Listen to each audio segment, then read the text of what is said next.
Hello, for today's video I will teach you how to clean your keyboard. So first you just clap it and then boom. Then you get a cotton buds and punas here. I already cleaned this 15 minutes ago, but I while I was cleaning my keyboard, I realized that I should make a tutorial even though nobody wants a tutorial of this. Then I get my what you call this.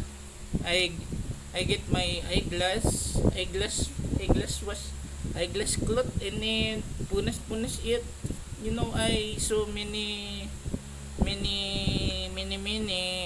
what do you call this, you many here in my keyboard, so you need to punas it.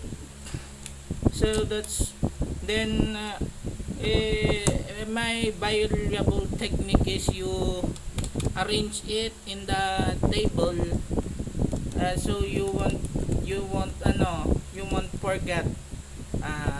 won't forget the arrangement of this, because I'm too tired to look in the Google how it looks like or take a picture.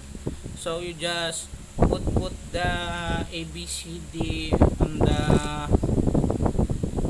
the table and manually punas them, wash. That's all. Thank you for watching.